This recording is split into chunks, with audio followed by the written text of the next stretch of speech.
જિલ્લામાં 6 દિવસના વિરામ બાદ ફરી વરસાદી માહોલ જામ્યો છે। વાપીમાં મોડી રાતથી ધોધમાર વરસાદ વરસી રહ્યો છે। ભારે વરસાદને કારણે અનેક વિસ્તારોમાં પાણી ભરાયા। રેલવે અંડરપાસમાં પાણી ભરાતા વાહન વ્યવહાર ઠપ થયો છે। રસ્તો બંધ થતા વાહન ચાલકો અને રાહદારીઓ પરેશાન થઈ રહ્યા છે। હજુ પણ જિલ્લામાં ભારે વરસાદની આગાહી વ્યક્ત કરવામાં આવી છે। વલસાડ જિલ્લામાં ગઈ મોડી રાતથી ભારે વરસાદની શરૂઆત થઈ ગઈ છે અને જે રીતે તમામ તાલુકાઓમાં ભારે વરસાદ વરસ્યો છે। જો કે સૌથી વધુ વરસાદ વાપીમાં પડ્યો છે। વાપીમાં જે રીતે 7 ઇંચથી પણ વધારે વરસાદ પડતા અનેક વિસ્તારોમાં પાણી ભરાયા છે। આજે દ્રશ્યો જોઈ રહ્યા છે એ રેલવે પાસે જે અંડરપાસ છે તેના જે આ દ્રશ્યો છે ને તે અત્યારે પાણીમાં તેમાં ભરાઈ ગયા છે અને તેના જ કારણે વાપી ઈસ્ટ અને વેસ્ટને જોડતો આ અંડરપાસમાં પાણી ભરાતા વહેલી સવારે નોકરી ધંધે જતા લોકો અટવાયા છે। કારણ કે જે મુખ્ય ઓવરબ્રિજ છે તેનું કામકાજ ચાલુ છે એટલે એ રસ્તો બંધ છે।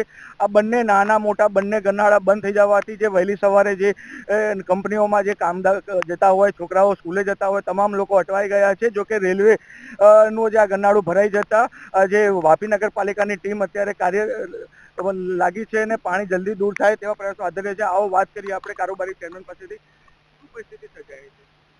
ગત 24 કલાકમાં 8 ઇંચથી વધારે વરસાદ પડ્યો અને એમાં રાતના 3 વાગ્યા પછીનો જે વરસાદ 5 ઇંચ જેવો વરસાદ એક સાથે ખાબકતા અને નદી નાળા બધા આજુબાજુમાં બધા જ વરસાદ થવાથી નદી નાળા બધા ફૂલ હોવાથી પાણી આ પાણી ઉપર જતું નથી। એટલે છતાં આપણી જે પરિસ્થિતિ અહીંયા છે આપણે ખાસું પાણી નીકળી ગયું છે। આપણી પાસે 95 એચપીનું આખું સેટઅપ છે જે પાણી આપણું બહાર ફેંકે છે તે એટલે કલાકની અંદર બધું ક્લિયર થઈ જાય। તમે જોઈ શકો આ બાજુ અડધું નાળું તો ખાલી જ છે। હજી મુખ્ય મુશ્કેલી કઈ શું થાય છે? કારણ કે લોકોને આવવા જવામાં મુશ્કેલીમાં આપણે ઓવરબ્રિજનું કામ ચાલુ છે હમણાં અને આપણે આવર જવર માટે હમણાં મુખ્ય આ નાળું છે હમણાં ઈસ્ટથી વેસ્ટમાં જવા માટે અને ફાટક છે। એ ફાટક તો ચાલુ છે ઓલરેડી। આ નાળું છે તો કલાકમાં ક્લિયર થઈ જશે હમણાં। એટલે કે ફરી એકવાર દ્રશ્યો બતાવવાની કોશિશ કરીશ કારણ કે જે રીતનું આ મુખ્ય જે આ ગરનાળું છે વાપી ઈસ્ટથી વેસ્ટ તરફનું અને લોકોને જે વહેલી સવારે નોકરી ધંધે જતા લોકો ખૂબ જ મુશ્કેલીનો સામનો કરી રહ્યા છે અને જે એક રેલવે નું જે ફાટક છે ફાટક પર મોટા પ્રમાણમાં જામ સજાણો છે।